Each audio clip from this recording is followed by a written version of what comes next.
Hello बच्चों, पिछले video में हम लोगों ने विलयन की मोलरता ज्ञात करना सीखा था।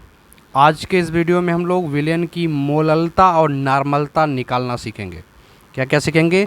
मोललता और नॉर्मलता ज्ञात करना सीखेंगे। तो प्लीज़ वीडियो को पूरा देखें और दोस्तों के साथ शेयर करना ना भूलें। तो चलिए हम लोग शुरू करते हैं। सबसे पहले बात करें मोललता क्या है, जिसको इंग्लिश में मोलालिटी बोलते हैं। तो हम क्या देखेंगे कि किसी विलयन के 1 किलोग्राम में घुले हुए विलेय के मोलों की संख्या विलयन की मोललता कहलाती है। सॉरी, विलायक के, क्या देखना है? विलायक के, किसी विलायक के 1 किलोग्राम में घुले हुए विलेय के मोलों की संख्या विलयन की मोललता कहलाती है। हम देखेंगे कि विलायक का 1 किलोग्राम लेना है, उसमें विलेय के कितने मोल घुले हुए हैं वो उसकी विलयन की मोललता कहलाने लगेगी। तो इसका जो सूत्र बनेगा वो क्या हो जाएगा? तो विलयन की मोललता का सूत्र हो जाएगा मोललता बराबर, मोललता को स्मॉल एम से लिखते हैं।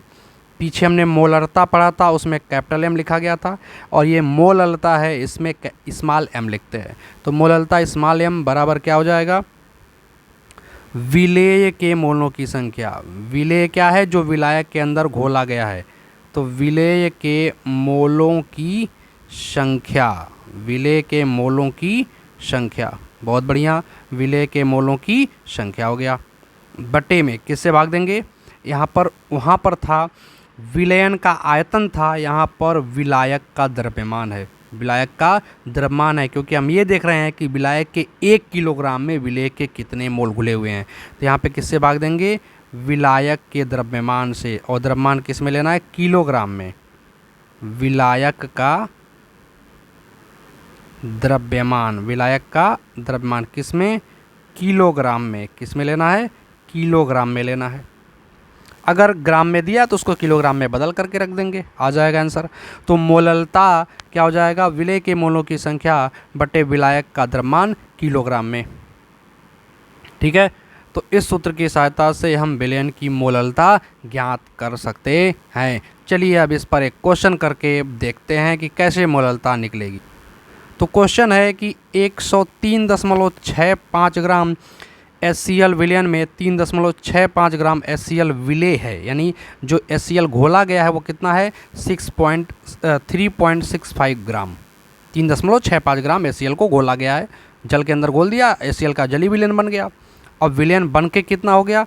तो विलयन टोटल है 103.65 ग्राम। ये क्या है? HCl विलयन है, यानी ये विलयन का द्रव्यमान दिया हुआ है। किसका द्रव्यमान दिया हुआ है? विलयन का द्रव्यमान। और यहाँ 3.65 ग्राम ये HCl विलेय का द्रव्यमान है। ये किसका द्रव्यमान है? विलेय का। तो विलेय और विलयन का द्रव्यमान दिया हुआ है और हमसे विलयन की मोललता पूछ रहा है। विलयन की मोललता पूछ रहा है। तो जो सूत्र हम लोग जानते हैं कि मोललता m बराबर हम कैसे निकालते हैं? विलेय के मोलों की संख्या। क्या चाहिए? विलेय के मोलों की संख्या। विलेय के मोलों की संख्या। जितनी बार क्वेश्चन लगाइए सूत्र उतनी बार लिखिए, ताकि सूत्र भूलने ना पाए।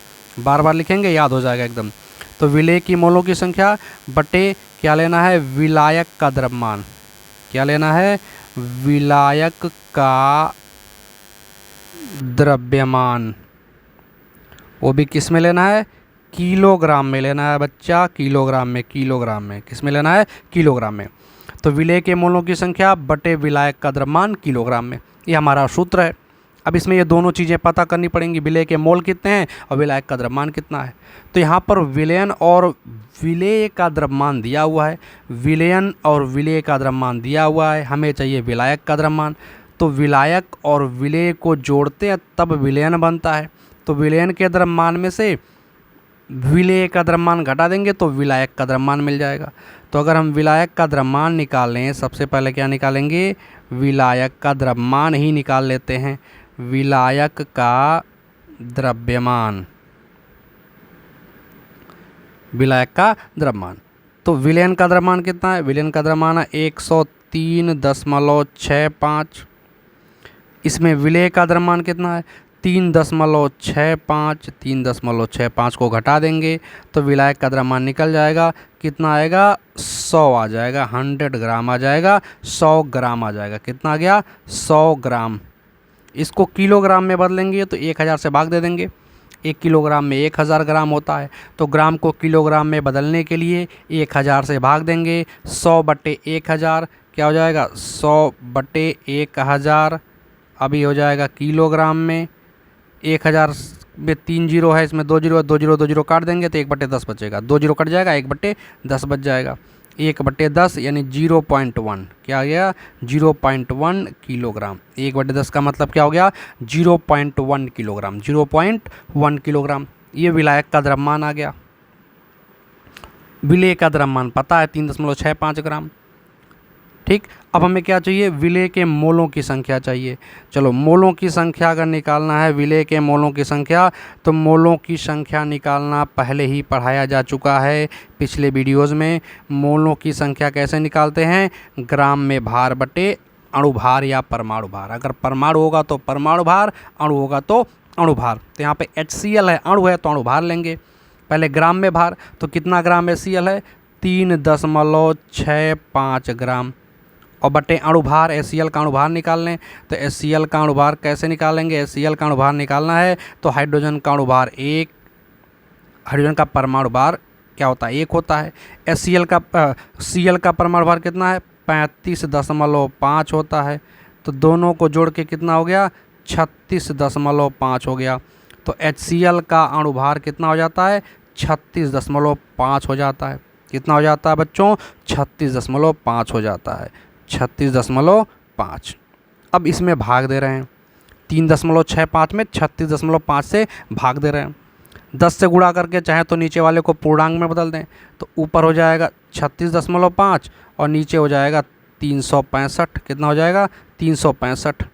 अब 365 से 36.5 में भाग देते हैं, 0 बार भाग जाएगा, दशमलव लगा देंगे, हो जाएगा 365। अब एक बार चला जाएगा, यानी 0.1। कितना आ गया, 0.1। मोलों की संख्या कितनी हो गई, 0.1 हो गई। मोलों की संख्या कितनी, 0.1। अब अपने मोललता के फार्मूले में मान रख देंगे। विलेय के मोलों की संख्या 0.1, विलायक का द्रव्यमान किलोग्राम में 0.1, कट के क्या आ गया, 1, यानी मोललता कितनी आ गई, 1 आ गई। यहाँ पर विलयन की मोललता कितनी हो गई, 1 हो गई। मोललता कितनी हो गई, 1 हो गई। बहुत अच्छे, बहुत बढ़िया सवाल, सिंपल सा क्वेश्चन था, कोई कठिन काम नहीं है। बस क्या करना है, कॉन्सेप्ट वाइज एक एक स्टेप चलना है। पहले विलेय के मोलों की संख्या निकालेंगे, विलायक का द्रव्यमान निकालेंगे और दोनों में भाग कर देंगे, मोललता निकल के आ जाएगी।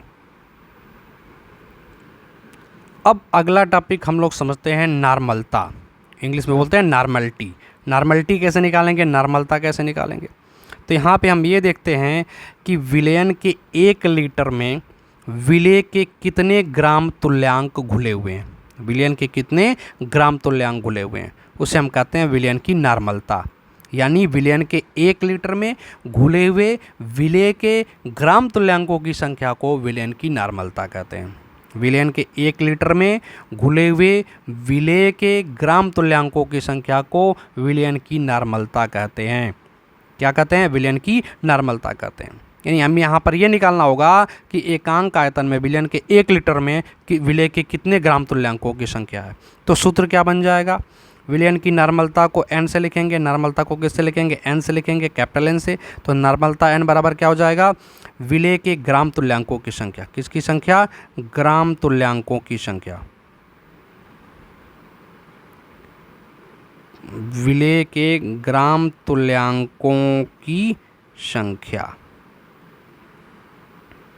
ठीक है, किसके, विलेय के ग्राम तुल्यांकों की संख्या।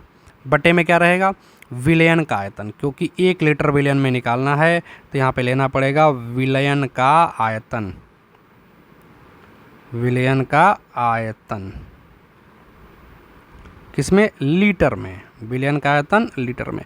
इस सूत्र की सहायता से विलयन की नॉर्मलता ज्ञात की जाती है। क्या क्या निकालना पड़ेगा, विलयन के विलेय के ग्राम तुल्यांकों की संख्या। किसका, इसको लिख लीजिए, कन्फ्यूज़न ना हो। विलेय के ग्राम तुल्यांकों की संख्या अंश में रखना है, हर में क्या रखेंगे, विलयन का आयतन, वो भी लीटर में। बात समझ में आ गया। तो इसका सूत्र और परिभाषा हो गया कि विलयन के 1 लीटर में घुले हुए विलेय के ग्राम तुल्यांकों की संख्या को विलयन की नॉर्मलता कहते हैं। अब प्रश्न उठेगा ग्राम तुल्यांकों की संख्या कैसे निकालेंगे। चले, अगर ग्राम तुल्यांकों की संख्या निकालनी है हमें, ग्राम तुल्यांकों की संख्या, तो ग्राम तुल्यांकों की संख्या निकालने के लिए क्या करते हैं, ग्राम में मात्रा पता हो, यानी ग्राम में भार या मात्रा या द्रव्यमान कुछ भी लिख सकते हैं।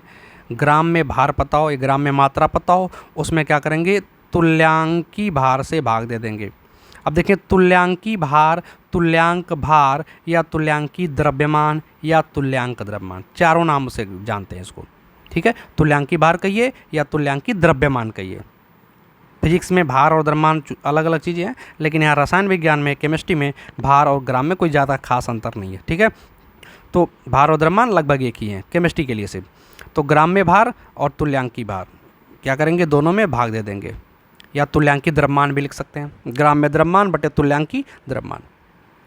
तो ग्राम में भार या ग्राम में द्रव्यमान में किससे भाग दे देंगे, तुल्यांकी भार या तुल्यांकी द्रव्यमान से भाग दे देंगे, तो हमें ग्राम तुल्यांकों की संख्या निकल जाएगी। क्या निकल जाएगी, ग्राम तुल्यांकों की संख्या निकल जाएगी। अब आएगा क्वेश्चन, तुल्यांकी भार क्या है, तुल्यांकी भार क्या है, तुल्यांकी भार क्या होता है, कैसे निकालते हैं, चलिए हम इसको समझते हैं। चलिए समझते हैं, तुल्यांकी द्रव्यमान या तुल्यांकी भार क्या है, इक्विवेलेंट वेट क्या होता है, तुल्यांकी द्रव्यमान या तुल्यांकी भार क्या होता है। देखिए, किसी भी तत्व का तुल्यांकी भार वह भार है जो वह हाइड्रोजन के एक भार से अभिक्रिया करता है या जुड़ता है, हाइड्रोजन के एक भार से, या ऑक्सीजन के 8 भार से, या फिर क्लोरीन के 35.5 भार से जुड़ता है, या उनके यौगिकों से इतने भार को विस्थापित कर देता है। हाइड्रोजन के यौगिक से 1 भार हाइड्रोजन को विस्थापित करेगा, ऑक्सीजन के यौगिक से 8 भार ऑक्सीजन को विस्थापित करेगा, या क्लोरीन का यौगिक होगा तो क्लोरीन का 35.5 भार विस्थापित करेगा, ठीक है। अब तुल्यांकी भार निकालते कैसे, मेन ये है कि तुल्यांकी भार निकालते कैसे हैं। देखिए, अगर किसी परमाणु का तुल्यांकी भार निकालना, मतलब तत्व का तुल्यांकी भार निकालना है, किसका निकालना है, परमाणु का, किसका निकालना है, परमाणु का तुल्यांकी भार।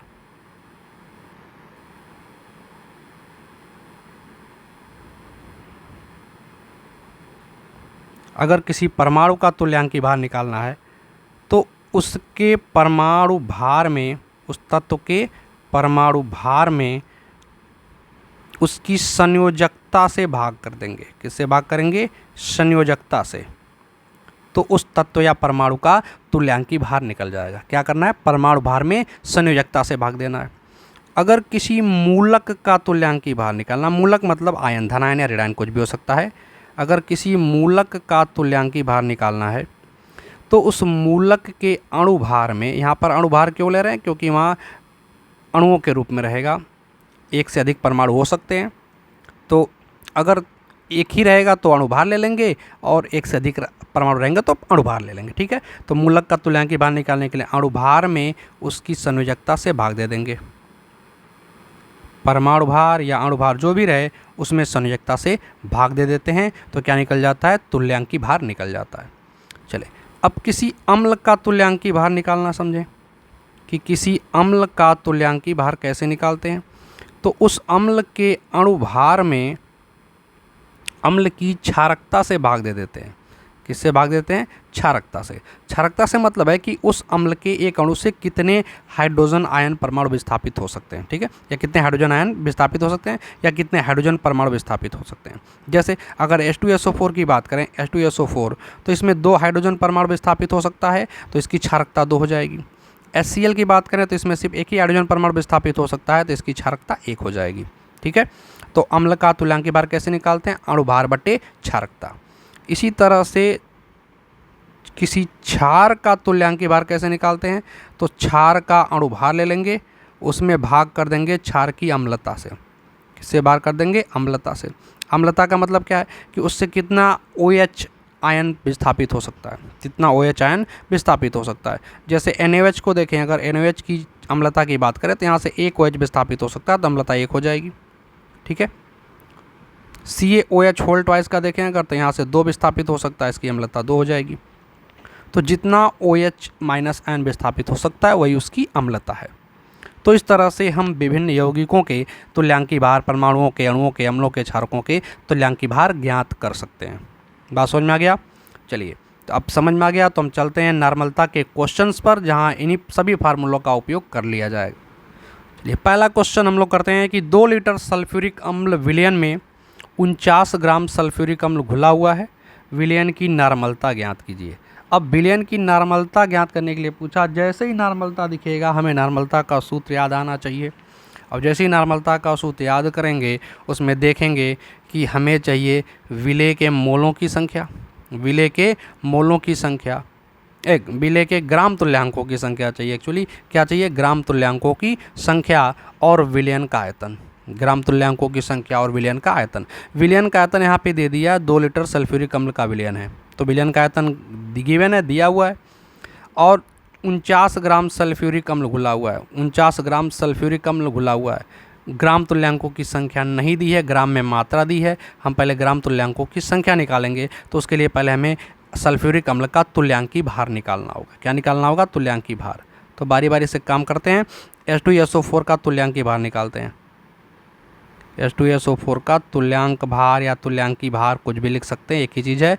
तुल्यांक भार अगर निकाला जाए तो कैसे भी सूत्र हमने बताया था, H2SO4 यहाँ पर अम्ल है, तो इसका पहले लेंगे अणुभार, H2SO4 का अणुभार, और बट्टे क्या लेंगे? ये अम्ल है, अम्ल की क्षारकता होती है, तो अम्ल की क्षारकता या विस्थापित हाइड्रोजन परमाणुओं की संख्या देखेंगे या हाइड्रोजन आयनों की संख्या देखेंगे, बात एक ही है। तो अणुभार H2SO4 का अणुभार क्या आएगा? तो देखिए, हाइड्रोजन का परमाणु भार 1 होता है, 2 हाइड्रोजन का 2 हो जाएगा। सल्फर का 32 होता है, 32 लिख देंगे। ऑक्सीजन का कितना होता है? 16, और 4 ऑक्सीजन है, 16 चौके 64, 64 प्लस 32 प्लस 2 हो जाएगा टोटल 98। और क्षारकता की बात करें तो H2SO4 से 2 हाइड्रोजन आयन विस्थापित हो सकते हैं, 2 हाइड्रोजन परमाणु विस्थापित हो सकते हैं, तो क्षारकता हो जाएगी 2। ऊपर जोड़ने पर आ गया 98/2 यानी कि 49। क्या आ गया? 49। तो H2SO4 का तुल्यांकी भार आ गया 49। अब बताओ ग्राम तुल्यांकों की संख्या क्या होगी? ग्राम तुल्यांकों की संख्या, H2SO4 के सल्फ्यूरिक अम्ल के ग्राम तुल्यांकों की संख्या निकाल रहे हैं अब। तो ग्राम तुल्यांकों की संख्या निकालने के लिए क्या करेंगे? ग्राम में जो भी भार दिया है, ग्राम में मात्रा या ग्राम में भार में किससे भाग दे देंगे? तुल्यांकी भार से। ग्राम में भार में किससे भाग दे देंगे? तुल्यांक भार से। चलिए, ग्राम में भार कितना है? ग्राम में भार दिया है 49 ग्राम सल्फ्यूरिक अम्ल, यानी 49, और तुल्यांकी भार भी आ गया 49, दोनों कट गए, क्या हो गया? 1। कितना आ गया? ग्राम तुल्यांकों की संख्या 1 आ गई। अब जैसे ही 1 आएगा हम लोग नॉर्मलता के पास चले जाएंगे। नॉर्मलता बराबर ग्राम तुल्यांकों की संख्या, ग्राम तुल्यांकों की संख्या किसकी? H2SO4 की, विलेय की, और बटे विलयन का आयतन। किसका आयतन? विलयन का आयतन, विलयन का आयतन। और ये किसका ग्राम तुल्यांक है? विलेय। इसको भी लिख लेते हैं पूरा, विलेय के ग्राम तुल्यांकों की संख्या बटे विलयन का आयतन, वो भी किसमें? लीटर में चाहिए। किसमें चाहिए? लीटर में। चलिए, मान रखते हैं विलेय के ग्राम तुल्यांकों की संख्या कितना आया? 1 आया, और विलयन का आयतन लीटर में कितना दिया है? 2 लीटर है, तो 1/2 यानी 0.5 नॉर्मलता आ जाएगी। नॉर्मलता कितनी आ जाएगी? 0.5। चलिए, अब अगला क्वेश्चन हमारा है कि 5 लीटर NaCl विलयन में 117 ग्राम NaCl घुला हुआ है, विलयन की नॉर्मलता ज्ञात कीजिए। जैसे ही नॉर्मलता दिखा हमें ग्राम तुल्यांकों की संख्या निकालनी होगी, NaCl के ग्राम तुल्यांकों की संख्या। तो सबसे पहले NaCl का तुल्यांकी भार निकालेंगे। NaCl का तुल्यांकी भार या तुल्यांक भार या तुल्यांक द्रव्यमान, कुछ भी बोल सकते हैं। तुल्यांकी भार कैसे निकलेगा? पहले तो NaCl का अणुभार लेंगे, NaCl का अणुभार, और क्या करेंगे? इसमें भाग देंगे, किससे भाग देंगे? संयोजकता से। कैसे देखें? अब यहाँ पर ये यौगिक के रूप में है, तो इसमें देखें Na प्लस और Cl माइनस, क्या क्या होता है? Na प्लस और Cl माइनस। जब भी आयनिक यौगिक हो ऐसे ले लेना, Na प्लस Cl माइनस। तो देखिए, एक ही प्लस तो है या एक ही माइनस है, तो यहाँ पर जो संयोजकता वो कितनी है? 1 है। संयोजकता कितनी है? 1 है। एक Na प्लस के साथ एक Cl माइनस जुड़ा हुआ है। मतलब ऐसे कर सकते हैं कि टोटल यौगिक में, उस यौगिक में उदासीन यौगिक है, उसके अंदर देख लो कितना प्लस है कितना माइनस है, दोनों बराबर बराबर रहेंगे तभी उदासीन होगा। तो जो भी प्लस या माइनस आयनों की संख्या वही ले लेना है। तो एक Na प्लस है, एक Cl माइनस है, तो यहाँ पे कितना हो जाएगा, संयोजकता 1 ले लेंगे। क्या हो जाएगी, संयोजकता लेनी है, संयोजकता कितनी हो जाएगी, 1। संयोजकता कितना हो जाएगा, 1 हो जाएगा। चलो NaCl का अनुभार कितना, NaCl का पहले निकालेंगे, सोडियम का होता है 23 और क्लोरीन का 35.5, संयोजकता हो गया 1। दोनों को जोड़ दें तो 5 3 8 और 3 2 5, 58.5/1 यानी 58.5। तो तुल्यांकी बार कितना आ गया, 58.5। ऐसे सोचें अगर यहाँ पर BaCl2 रहा होता तब यहाँ पे क्या लिखते, संयोजकता कितनी लेते। देखें Ba पे 2 प्लस होगा और Cl पे 1 माइनस होता है, 2 Cl हैं, तो 2 प्लस है और 2 माइनस भी है टोटल। तो यहाँ पे संयोजकता क्या रखते, फिर 2 रखते, इसके लिए क्या रखते, 2 रखते। बात समझ में आ गया। चलिए अब NaCl का तुल्यांकी बाहर हमने निकाल लिया, अब ग्राम तुल्यांकों की संख्या निकालें। NaCl के ग्राम